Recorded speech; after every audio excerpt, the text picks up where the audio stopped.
আসসালামু আলাইকুম রহমতুল্লাহ। এমকে জমা রচিত easy plus hand note and বিশ্বমানের বইয়ের পক্ষ থেকে আপনাদের স্বাগত।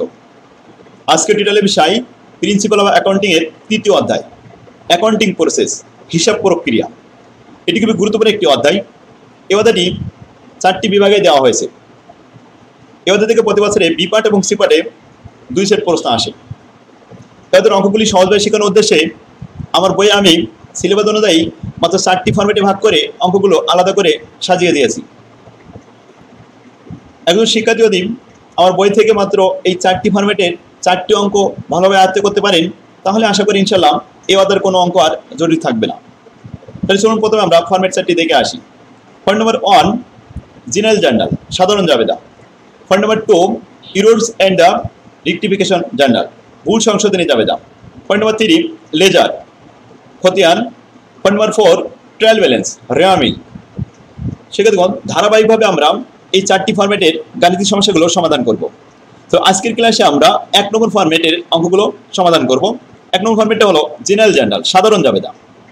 সাধারণ জাবেদা বলতে আমরা বুঝি হিসাবের যে বইতে সময়ের ক্রম অনুসারে লেনদেন সমূহকে প্রাথমিকভাবে লিপিবদ্ধ করা হয় তাকে সাধারণ জাবেদা বলে। জাবেদা 2টি পক্ষ থাকে, একটি হলো ডেবিট পক্ষ আর একটি হলো ক্রেডিট পক্ষ। হিসাবের এই ডেবিট পক্ষ এবং ক্রেডিট পক্ষ নির্ণয়ের নীতি আমার বইয়ে আমি 2টা পদ্ধতিতে আলাদা করে দিয়েছি। একটি পদ্ধতি হলো সনাতন পদ্ধতি, আরেকটি হলো আধুনিক পদ্ধতি। সনাতন পদ্ধতির একটা ছক দিয়েছি এবং আধুনিক পদ্ধতিতে আরেকটা ছক দিয়েছি। সনাতন পদ্ধতিতে হিসাবকে 3 ভাগে ভাগ করা হয়েছে: ব্যক্তিবাচক হিসাব, সম্পত্তিবাচক হিসাব এবং আয় ব্যয়বাচক হিসাব, যার নাম হলো নামিক হিসাব। এখানে আমাদের ডেবিট ক্রেডিট এভাবে নির্ণয় করা শেখানো হয়েছে যে ব্যক্তিবাচক হিসাবে সুবিধা গ্রহণকারী বা গ্রহীতা ডেবিট হয়, আর সুবিধা প্রদানকারী বা দাতা ক্রেডিট হয়। সম্পত্তিবাচক হিসাব, সম্পত্তি আসলে বা মূল্য বৃদ্ধি পেলে ডেবিট হবে, আর সম্পত্তি চলে গেলে বা মূল্য হ্রাস পেলে ক্রেডিট হবে। আয় ব্যয়বাচক হিসাব, যাকে বলা হয় নামিক হিসাব, সকল প্রকার ব্যয় বা ক্ষতি ডেবিট হয়ে থাকে স্বভাবগতভাবে, আর সকল প্রকারের আয় বা লাভ ক্রেডিট হয়ে থাকে স্বভাবগতভাবে। কিন্তু ব্যয় যদি কখনো হ্রাস পায় তাহলে ক্রেডিট হয়ে যাবে, ক্ষতি কমে গেলে ক্রেডিট হয়ে যাবে। আর সকল প্রকার আয় যদি হ্রাস পায় তাহলে বিপরীত হবে, অর্থাৎ ডেবিট হবে, আর লাভ যদি কমে যায় তাহলেও ডেবিট হবে। যাই হোক, আমরা সনাতন পদ্ধতিতে ডেবিট ক্রেডিট শিখতে পারলাম। এবার আসুন আধুনিক পদ্ধতি বা সমীকরণ পদ্ধতি। এটাকে হিসাবকে প্রথমত 5 ভাগে ভাগ করা হয়েছে: সম্পত্তিবাচক হিসাব, দায়বাচক হিসাব, স্বত্বাধিকার বা মালিকানা হিসাব, আয় বা লাভ হিসাব এবং ব্যয়বাচক হিসাব বা ব্যয় বা ক্ষতি হিসাব। এখন আসুন সম্পত্তি কীভাবে ডেবিট হয় এবং কখন ক্রেডিট হয় সেটা একটা দেখি। স্বভাবগতভাবে সম্পত্তি বৃদ্ধি পেলেই ডেবিট হবে আর হ্রাস পেলে ক্রেডিট হবে। দায় স্বভাবগতভাবে ক্রেডিট থাকে, তাই বৃদ্ধি পেলে ক্রেডিট হয় আর হ্রাস পেলে ডেবিট হয়। মালিকানা সত্ত্ব, মূলধন, এটা স্বভাবগতভাবে ক্রেডিট থাকে, তাই এটা বৃদ্ধি পেলে আবার ক্রেডিট হয় আর হ্রাস পেলে ডেবিট হয়। আয় বৃদ্ধি পেলে ডেবিট হয়, আয় তো স্বভাবগতভাবেই ক্রেডিট থাকে, বৃদ্ধি পেলে ক্রেডিট হবে আর হ্রাস পেলে ডেবিট হবে। ব্যয় বৃদ্ধি পেলে ডেবিট আর হ্রাস পেলে ক্রেডিট, কারণ ব্যয় স্বভাবগতভাবে ডেবিট থাকে, তাই বৃদ্ধি পেলে আবার ডেবিট হবে আর হ্রাস পেলে ক্রেডিট হবে। সেক্ষেত্রে আমরা 2টা পদ্ধতিতে ডেবিট ক্রেডিট শিখলাম। এবার সহজভাবে মনে রাখার জন্য আরেকটা পদ্ধতি আমরা শিখি, সেটা হচ্ছে এক কথায় ভিত্তি হিসাবে ডেবিট এবং ক্রেডিট মনে রাখার সহজ উপায় হলো সমস্ত প্রকার সম্পত্তি, খরচ এবং ক্ষতি ডেবিট হয়, আর ক্রেডিট হলো সমস্ত প্রকার আয়, দায় এবং মুনাফা ক্রেডিট হয়। সমস্ত প্রকার সঞ্চিতি ক্রেডিট হবে, তবে শুধুমাত্র পাওনাদার বাট্টার সঞ্চিতি এবং প্রদেয় বাট্টার সঞ্চিতি ডেবিট হবে। তাই আমরা এক কথা বলতে পারি যে 4টা আইটেম ডেবিট হয়, অর্থাৎ হিসাবের 4টা আইটেম ডেবিট আর 4টা আইটেম ক্রেডিট। এই 4টা আইটেম মনে রাখবেন এইভাবে: সম্পত্তি, খরচ এবং ক্ষতি ও পাওনাদার বাট্টার সঞ্চিতি ডেবিট হয়। সম্পদ, খরচ, ক্ষতি এবং পাওনাদার বাট্টার সঞ্চিতি, এই 4টা আইটেম ডেবিট।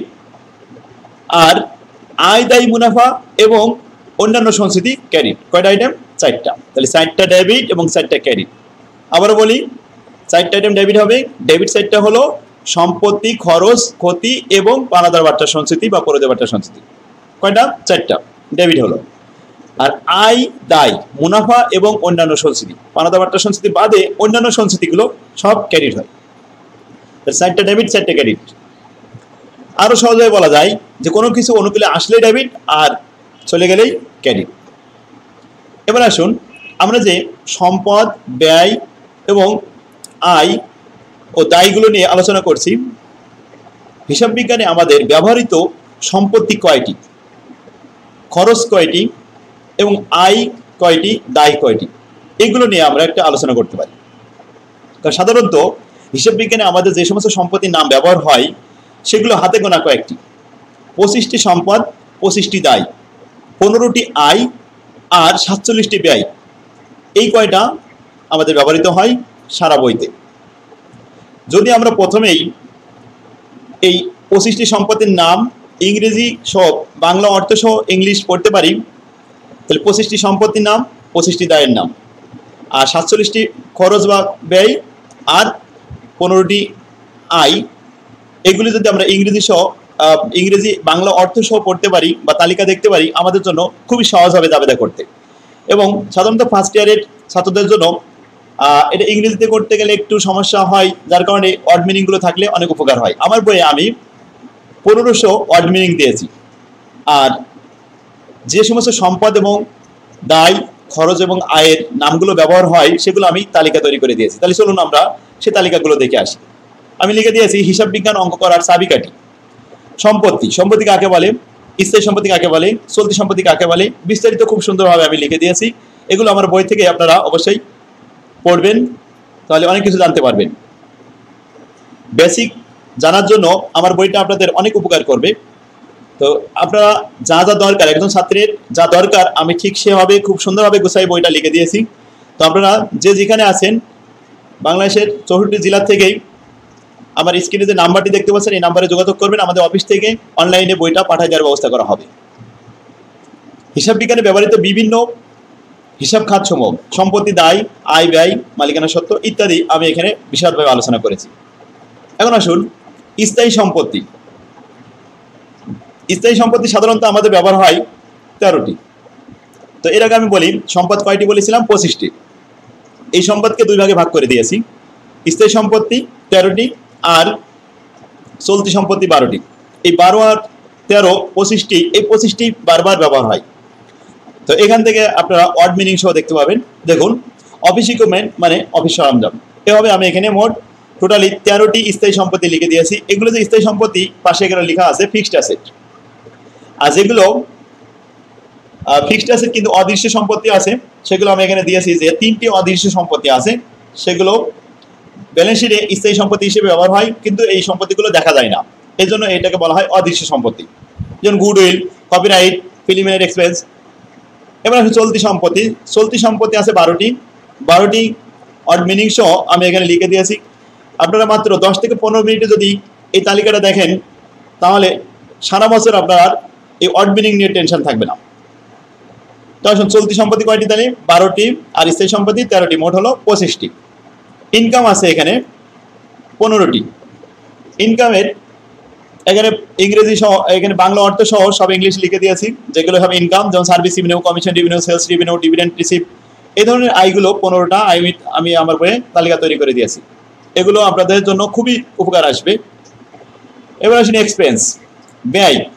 ব্যয় সাধারণত আমরা যতগুলো নাম ব্যবহার করি সেখান থেকে আমাদের বইয়ে ব্যবহৃত 47টি ব্যয় আমি এখানে তালিকা তৈরি করে দিয়েছি, কারণ আমাদের বইয়ে আমরা এই নামগুলোই বারবার ব্যবহার করে থাকি।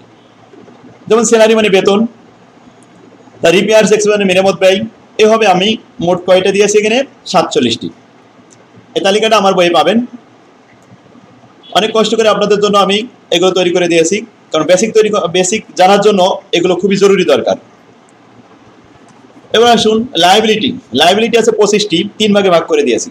লং টার্ম লায়াবিলিটি, দীর্ঘমেয়াদী দায়, চলতি কারেন্ট লায়াবিলিটি, চলতি দায়, আর মালিকানা সত্ত্ব। প্রথমে আসুন দীর্ঘমেয়াদী। সাধারণত আমাদের 4টা ব্যবহার হয়, যেমন debt debenture, bond, mortgage loan ইত্যাদি এগুলো। আর কারেন্ট লায়াবিলিটি সাধারণত 11টা কারেন্ট লায়াবিলিটির নাম আসে, যেমন অ্যাকাউন্ট পেবেল মানে পাওনাদার, বন্ড অ্যান্ড ইন্টারেস্ট পেবেল, এখানে ইন্টারেস্ট পেবেল মানে সুদ বকেয়া আছে, নোট পেবেল, পরিধেয় নোট, এগুলো সব বাংলা সহ দেওয়া আছে। আমার বই থেকে আপনারা এগুলো একটু পড়বেন। এবার আসুন মালিকানা সত্ত্ব, ওনার সিকিউরিটি। মালিকের যে মূলধন, এই মালিকানার সত্ত্ব মালিক যেগুলো কারবার থেকে পাবে, মালিকের প্রাপ্যগুলো সব মালিকানা সত্ত্বে আসে। তো এখানে মোট আছে 10টি আইটেম। এই 10টি আইটেম বাংলা অর্থ সহ আমি দিয়েছি। তো এইগুলো ছাড়াও আমি আরো 1500 অড মিনিং দিয়েছি, যেগুলো A to Z commercial dictionary হিসেবে আমি এখানে ব্যবহার করেছি। হিসাব বিজ্ঞানে ব্যবহৃত পারিভাষিক শব্দ A to Z। এ দিয়ে বানান থাকলে আপনি প্রথমেই এতে চলে আসবেন। এখানে এ দিয়ে বানান যতগুলো ওয়ার্ড আছে প্রথমে সাদা দেওয়া হয়েছে ডিকশনারি আকারে। 2 নম্বর বি দিয়ে বানান, যেমন bad date allowance, bad date recovery. এইভাবে আমি বাংলা অর্থ সহ 1500 অড মিনিং এখানে দিয়েছি। এটা আমার বইয়ে সাজানো আছে। A to Z, যে এ দিয়ে বানান, বি দিয়ে বানান, সি দিয়ে বানান, এইভাবে ডিকশনারি আকারে সব দেওয়া আছে, জেড দিয়ে বানান পর্যন্ত। এগুলো আপনারা একটু পড়ে নেবেন। আর যখন অঙ্ক করার সময় কোনো অড মিনিং সমস্যা হবে, সঙ্গে সঙ্গে আপনারা ডিকশনারিটা বের করতে পারবেন। আর বইটা বের করলে দেখবেন বইয়ের প্রথমেই এই অড মিনিংগুলো দেওয়া হয়েছে। তো শিক্ষার্থীগণ, আসুন তাহলে আমরা আমাদের বই থেকে অঙ্ক শুরু করি। আর আমার বই থেকে আপনারা এই অড মিনিংগুলো দেখে নিতে পারবেন ইনশাল্লাহ। তো অঙ্ক করার জন্য প্রথমে চলে আসলাম জাবেদা। আমি এখানে 2 তরফা দাখিলার বিভিন্ন সিস্টেমে, ডাবল এন্ট্রি সিস্টেমে এই জাবেদাগুলো খুব সুন্দরভাবে গুছাই দিয়েছি। এটা একটু পড়বেন। আর চলুন মূল অঙ্কে চলে যাই। প্রবলেম নম্বর 1। দেখুন, প্রত্যেকটা সেন্টেন্সের ইংরেজির পাশে যদি বাংলা দেওয়া থাকে তাহলে বুঝতে সুবিধা হয়, কারণ ইন্টারমিডিয়েটে সাধারণত বেশিরভাগ অধিকাংশ স্টুডেন্ট বাংলায় অঙ্ক করে আসছে। ডেবিট ক্রেডিট তারা যথেষ্ট বোঝে, কিন্তু সমস্যা একটাই, সেটা হলো ইংরেজি, মানে ইংলিশের অর্থগুলো বুঝতে পারে না। যে বাংলা টু ইংলিশ আর ইংলিশ টু বাংলা এইটাই বুঝতে পারে না বলে তাদের জন্য কঠিন হয়ে যায়। সেজন্য আমি ছাত্রদের কথা মাথায় রেখেই প্রত্যেকটা সেন্টেন্সের পাশে বাংলা দিয়েছি, যাতে আপনাদের বুঝতে সুবিধা হয়। From the following transaction prepare the journal entry. এখানে মোট 10টা এন্ট্রি দেওয়া আছে বাংলা অর্থ সহ। আমরা সেন্টেন্সগুলো পড়বো এবং জাবেদা করব। আসুন প্রবলেম নম্বর 1। 1 নম্বর ট্রানজেকশন। 10টা ট্রানজেকশনের ভিতরে 1 নম্বরটা আগে পড়ি। Office equipment purchase for on account, টাকা 10,000। অফিস ইকুইপমেন্ট পারচেজ মানে ক্রয় করা হয়েছে, ফর অন অ্যাকাউন্ট মানে বাকিতে, অফ টাকা 10,000। এবার আসুন অন অ্যাকাউন্ট মানে বাকি। এই বাকি বকেয়ার ইংরেজি সিনোনিম আছে 8টি। এই 8টি আমি আমার বইয়ে সুন্দরভাবে সাজা দিয়েছি, যে এক বকেয়ার 8টি সিনোনিম। আউটস্ট্যান্ডিং মানে বকেয়া, অন অ্যাকাউন্ট মানে বকেয়া, অন ক্রেডিট মানে বকেয়া, ডিউ মানে বকেয়া, ওড মানে বকেয়া, এরিয়ার মানে বকেয়া। এভাবে কয়টি বললাম? 8টি অড আমি মিনিং সহ এক জায়গায় করে দিয়েছি, যে বকেয়ার 8টি সিনোনিম আছে। তো আসুন, অফিস ইকুইপমেন্ট ক্রয় করা হয়েছে বাকিতে 10,000 টাকা, এটা বাংলা লেখা হলো। জাবেদা হবে এখানে আমাদের কি আসলো আর কি গেল। যে অফিস ইকুইপমেন্ট আমাদের অনুকূলে আসলো, তাহলে অফিস ইকুইপমেন্ট ডেবিট। আর কিসের বিনিময়ে আসলো? যেহেতু বাকিতে, তাহলে এটা আমরা পরে দিব, তাই পেয়েবেল, অর্থাৎ অ্যাকাউন্ট পেবেল ক্রেডিট পাওনাদার সৃষ্টি হয়েছে, account payable credit. To record দাও office equipment purchase for on account, আমরা ন্যারেশন লিখলাম যে অফিস ইকুইপমেন্ট ক্রয় করা হয়েছে বাকিতে, এই জন্য আমরা এটা জাবেদা করেছি এবং ন্যারেশন লিখে দিয়েছি। 2 নম্বর বিল্ডিং পারচেজ ফর ক্যাশ, নগদে বিল্ডিং ক্রয় করা হয়েছে। তাহলে এখানে কি আসলো? বিল্ডিং আসলো, কি চলে গেল? ক্যাশ চলে গেল। তাহলে building debit, cash credit. Land purchase for cash, land debit, cash credit. কারণ ল্যান্ড আমাদের অনুকূলে এসেছে তাই ডেবিট করেছি, আর ক্যাশ চলে গেছে ক্যাশ ক্রেডিট করেছি। 4 নম্বর এন্ডি store recommend purchase for cash, store recommend ক্রয় করা হয়েছে নগদে, তাহলে জাবেদা হবে কি? স্টোর রিকমেন্ড ডেবিট আর cash credit. Furniture purchase for cash, আসবাবপত্র ক্রয় করা হয়েছে নগদে, তাহলে ফার্নিচার আসলো ডেবিট আর ক্যাশ চলে গেল ক্যাশ ক্রেডিট, তাহলে ফার্নিচার ডেবিট, ক্যাশ ক্রেডিট। আর আমরা ন্যারেশনটা কি লিখবো? To record the furniture purchase for cash. ন্যারেশনটা সহজ আছে, প্রশ্নটা উঠাই দিলে হবে। এবার আসুন 6 নম্বর machinery purchase for on account, machinery ক্রয় করা হয়েছে বাকিতে, তাহলে মেশিন আসলো আমাদের অনুকূলে, মেশিন ডেবিট। কিসের বিনিময়ে? এখানে পাওনাদার সৃষ্টি হয়েছে, তাহলে অ্যাকাউন্ট পেবেল ক্রেডিট। 7 নম্বর motor car purchase for cash, motor car debit আর ক্যাশ ক্রেডিট। মোটর গাড়ি নগদে ক্রয় করা হয়েছে নগদ টাকা চলে গেছে বলে নগদ ক্রেডিট হয়েছে। আর এখানে মোটর কার আমাদের ডেবিট হয়েছে কেন? কারণ অনুকূলে আমাদের মোটর কার এসেছে। 8 number investment purchase for cash. Investment এখন আমরা বিনিয়োগ করেছি, তাহলে বিনিয়োগ নগদে ক্রয় করা হয়েছে, তাহলে investment debit, cash credit. 9 number building sales for cash. Sale করলে টাকা আসে আর বিল্ডিং চলে গেছে, তো সেল করলে সে পণ্যটা চলে যায়, তা আমরা কি লিখবো? ক্যাশ ডেবিট আর বিল্ডিং ক্রেডিট। 9 নাম্বার দেখুন ক্যাশ ডেবিট বিল্ডিং ক্রেডিট। এখন আমরা ন্যারেশনটা লিখি, to record the building sale for cash. আমরা রেকর্ড করলাম যে বিল্ডিংটা নগদে বিক্রি করা হয়েছে। Furniture sold for cash. Furniture বিক্রি করা হয়েছে নগদে, তাহলে যাবে হবে cash debit furniture credit. Narration কি হবে? Furniture sold for cash, to record the furniture sold for cash. বাস এটা ন্যারেশন।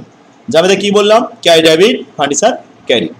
সেক্ষেত্রে দেখুন পণ্য বিক্রি করলে তখন আমরা বিক্রয় লিখবো, পণ্য লিখবো না। কিন্তু স্থায়ী সম্পত্তি যদি কখনো বিক্রি করি তাহলে স্থায়ী সম্পত্তি চলে যায়, স্থায়ী সম্পত্তির নাম লিখতে হয়, আলাদা হিসাব হিসেবে লিখতে হয়, তাহলে এটা সম্পত্তিবাচক হিসাব। কয়টা এন্ট্রি করলাম আমরা এখানে? 10টি এন্ট্রি করলাম। দেখুন আমরা 25টি সম্পদের তালিকা দিয়েছি। যদি আমরা এভাবে বলি যে সম্পদ বৃদ্ধি পেলে ডেবিট আর হ্রাস পেলে ক্রেডিট, আর যখন সম্পদ বৃদ্ধি পাবে তখন সম্পদ ডেবিট হবে, বা সম্পদের মূল্য বৃদ্ধি পেলে সম্পদ ডেবিট হয়, আর সম্পদের যখন মূল্য হ্রাস পায় বা সম্পদ চলে যায় তখন সম্পত্তি ক্রেডিট হয়। এর সম্পত্তি কয়টি? 25টি। যদি আমরা বলি যে আমরা শুধু সম্পত্তি জাবেদা শিখলাম আজকে, এই 1 নম্বরে কিন্তু আমরা সব সম্পত্তি জাবেদা শিখেছি। এখানে সবগুলো সম্পদ ছিল। আমাদের হিসাব বিজ্ঞানে ব্যবহৃত যে 25টি সম্পদ, তার মধ্যে আমি এখানে 10টা নাম দিয়েছি।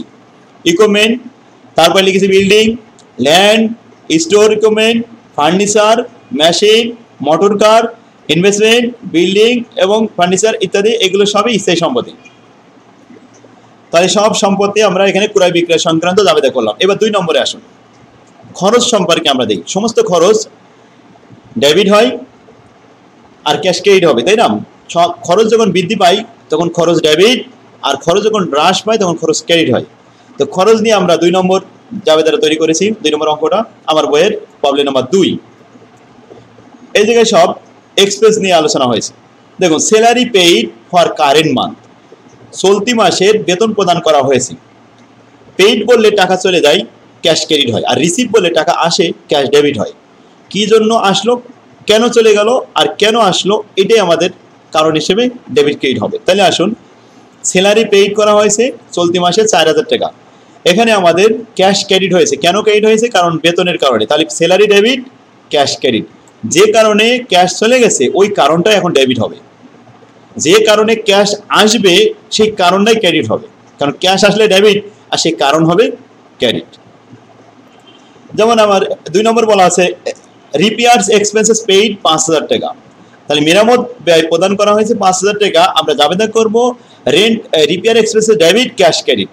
এখন আপনি যদি বুঝতে না পারেন জাবেদাটা, এইভাবে ভাববেন যে পেইড মানে প্রদান করা, ক্যাশ চলে গেল, ক্যাশ ক্রেডিট কেন গেল? রিপেয়ারের কারণে, তাহলে repair expenses debit. Clear? Rent paid for 1 month, 1 মাসের ভাড়া প্রদান করা হয়েছে, তাহলে 1 মাসের ভাড়া প্রদান করলে ক্যাশ চলে গেল, কিসের জন্য গেল? রেন্টের কারণে, তাহলে rent debit, cash credit. Wages accrued, wages বকেয়া আছে, এই অ্যাক্রুড মানে বকেয়া। বকেয়ার কয়টা সিনোনিম বলেছিলাম? 8টা, তার মধ্যে অ্যাক্রুড একটা। তাহলে ওয়েজেস অ্যাক্রুড মানে মজুরি বকেয়া আছে ফর এ মান্থ অফ 1000 টাকা, 1 মাসের মজুরি বকেয়া আছে। এখন খরচ সংগঠিত হলেই খরচ ডেবিট হয়, তাহলে ওয়েজেস এক্সপেন্সেস ডেবিট আর ওয়েজেস পেয়েবল ক্রেডিট, কারণ এখনো টাকাটা প্রদান করা হয়নি, আগামীতে প্রদান করতে হবে, তাই পেয়েবল হিসেবে থাকবে। তাহলে ওয়েজেস পেয়েবল ক্রেডিট। দেখুন 4 নম্বরের উত্তরটা আমরা একটু দেখাই দিই, wages expenses debit, wages payable credit. 5 নম্বরে আসুন, অ্যাডভার্টিসমেন্ট ইন কার্ড, বিজ্ঞাপন সংগঠিত হয়েছে বাট নট পেইড, দেওয়া হয়নি, এটা একটা বকেয়া 2000 টাকা। তাহলে বিজ্ঞাপন যখন সংগঠিত হয়েছে তাহলে একটা খরচ সংগঠিত হলে কি হয়? ডেবিট হয়। অ্যাডভার্টিসমেন্ট এক্সপেন্সেস ডেবিট আর অ্যাডভার্টিসমেন্ট পেয়েবল ক্রেডিট, ওই খরচের পেয়েবল ক্রেডিট। সমস্ত প্রকার পেয়েবল ক্রেডিট হয় সমাগতভাবে। এখন আসুন, convince paid two salesman for current month 6000 টাকা। দেখুন কনভেন্স মানে যাতায়াত খরচ, যাতায়াত খরচ প্রদান করা হয়েছে কাকে? সেলসম্যানকে। সেলসম্যান সাধারণত বিভিন্ন জায়গায় ট্রানজাকশন করে, বিভিন্ন জায়গায় সে ভ্রমণ করতে হয়। তো কনভেন্স দেওয়া হয়েছে, কত টাকা দেওয়া হয়েছে? ৬,০০০ টাকা। তাহলে আমাদের এটা কি লিখতে হবে? কনভেন্স এক্সপেন্স ডেবিট আর ক্যাশ ক্রেডিট। তো ৬ নম্বরে আমরা এভাবে লিখে দিয়েছি conveyance expense debit cash credit. Clear? যাতায়াত খরচ ডেবিট, নগদান সব ক্রেডিট। ফ্রাইট ইন পেইড, এই ফ্রাইট মানে ভাড়া, ভাড়া প্রদান করা হয়েছে ৪,০০০ টাকা। Freight debit cash credit. Freight in আর ফ্রাইট আউট, আন্তঃপরিবহন আর বহির্পরিবহন। তো ইন আছে বলে আন্তঃপরিবহন, যাই তাহলে freight in debit cash credit, বুঝতে পারলেন। ফ্রাইট আউট পেইড ৩,০০০ টাকা। Freight out debit cash credit, বহির্পরিবহন প্রদান করা হয়েছে ৩,০০০ টাকা। তো যাবে হবে freight out debit cash credit, কারণ ক্যাশ চলে গেছে। কিসের কারণে? ফ্রাইট আউটের কারণে, এই জন্য ফ্রাইট আউট ডেবিট হয়েছে। আশা করি আপনারা বুঝতে পারছেন। এবার ৯ নম্বর, insurance expenses paid for current month, চলতি মাসের বিমা খরচ প্রদান করা হয়েছে।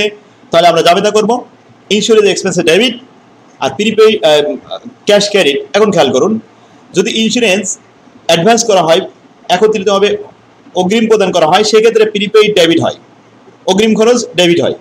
কিন্তু বলছে কারেন্ট মান্থ, চলতি মাসের বিমা খরচ প্রদান করা হয়েছে, এই জন্য চলতি মাসে আমরা খরচ দেখাচ্ছি ইন্স্যুরেন্স এক্সপেন্সেস ডেবিট আর ক্যাশ ক্রেডিট ৬,০০০ টাকা। যদি বলা হতো insurance expenses paid for 6 month, for advance, for 1 ইয়ার, তাহলে আমরা বুঝতাম এটা অগ্রিম দেওয়া হয়েছে, তাহলে তখন আমরা জাবেদা করতাম প্রিপেইড ইন্স্যুরেন্স ডেবিট আর ক্যাশ ক্রেডিট। কিন্তু এখানে বলা হলো চলতি মাসের বিমা প্রদান করা হয়েছে, চলতি মাসে আমাদের খরচ দেখানো হলো ইন্স্যুরেন্স এক্সপেন্সেস ডেবিট আর ক্যাশ ক্রেডিট, এইভাবে লেখা হলো। Utility expenses on account, utility এটা বিবিধ খরচ, আরেকটা নাম বলা হয় উপযোগ খরচ।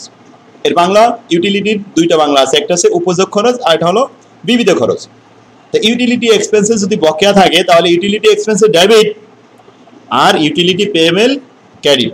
যে কোনো খরচ বকেয়া থাকলেই সেই খরচের পেবেল। ধরুন ইন্টারেস্ট অ্যাক্রুড, তাহলে interest expenses debit, interest payable credit. Wages accrued, তাহলে লিখবো wages expenses debit, wages payable credit. Salary accrued, আমরা লিখবো salary expense debit, salary payable credit. যে কোনো খরচ বকেয়া থাকলে পেবেল ক্রেডিট করতে হয়, আর যে কোনো খরচ অগ্রিম হয়ে গেলে প্রিপেইড লিখতে হয়। যেমন insurance paid in advance, prepaid insurance debit cash credit, এভাবে। Salary paid in advance, prepaid salary debit cash credit, এভাবে প্রিপেইডকে ডেবিট করতে হবে। অগ্রিম খরচ ডেবিট হয় আর বকেয়া খরচ ক্রেডিট হয়। যাই হোক, আমরা বুঝতে পারছি যে আমরা ইনশাল্লাহ খরচে জাবেদা এভাবে কয়টা খরচ আছে আমার বইয়ে? ৪৭টি আইটেম পর্যায়ক্রমে লেখা আছে। এই ৪৭টি খরচই আমরা সারা বইতে লিখে থাকি, প্রত্যেকটা বইতে এই নামগুলো ইউজ হয়। কিন্তু আমরা রাইটার, আমরা সেভাবে গুছাই দিতে পারি, আমি সেভাবে আমার বইতে সুন্দরভাবে যে নামগুলো আমি ইউজ করেছি, ৪৭টি ব্যয়, ১৫টা আয়, ২৫টা সম্পদ, ২৫টা দায়, এভাবে তালিকা তৈরি করে দিয়েছি। আপনারা আমার বইটা সংগ্রহ করে এই তালিকাটা আধা ঘন্টা ১ ঘন্টা দেখবেন। যদি বুঝতে কোনো অসুবিধা হয় তাহলে স্ক্রিনে যে নাম্বারটি আছে এই নাম্বারে ফোন দিয়ে আমাকে জিজ্ঞাসা করবেন, আমি আবার বোঝা দেওয়ার চেষ্টা করব। তো আমার বইটা আগে সংগ্রহ করুন, আর বইয়ের পেজ নাম্বার সহ, প্রবলেম নাম্বার সহ বললে আমি সঙ্গে সঙ্গে সমাধান দিয়ে দেবো। তো আসুন আমরা 2টা অঙ্ক করলাম শিক্ষার্থীগণ। তো আজকের ক্লাসে আমরা এই পর্যন্ত শেষ করি। আগামী ক্লাসে আমাদের বই থেকে পরবর্তীতে আবার 3 নম্বর প্রবলেম থেকে শুরু করব। তো আজকের ক্লাস এখানে শেষ হলো। প্রথমে আমি ধারাবাহিকভাবে বিভিন্ন সময় বলে থাকি যে আসলে ভালো ফলাফলের জন্য প্রথম শর্ত হলো একটা ভালো বই, কারণ একটা ভালো বই একজন শিক্ষার্থীর কাছে শিক্ষকের মতো ভূমিকা রেখে থাকে। তাই ভালো ফলাফলের জন্য আপনারা আমার বইটা সংগ্রহ করে প্র্যাকটিস করতে থাকুন। আশা করি ইনশাল্লাহ ম্যাথে আপনারা A+ পাবেন। অ্যাকাউন্টিং, ফাইন্যান্স, যে কোনো বই আমি সুন্দরভাবে গুছাই লিখেছি। আর বইটা সংগ্রহ করার জন্য মোবাইল নাম্বার দিয়ে আছে স্ক্রিনে, এই নাম্বারে যোগাযোগ করবেন, তাহলে সুলভ মূল্যে আমাদের অফিস থেকে সরাসরি পৌঁছে দেওয়ার ব্যবস্থা করা হবে। তো আজকের ক্লাস এখানে শেষ হলো। আল্লাহ হাফেজ, আসসালামু আলাইকুম রহমতুল্লাহ।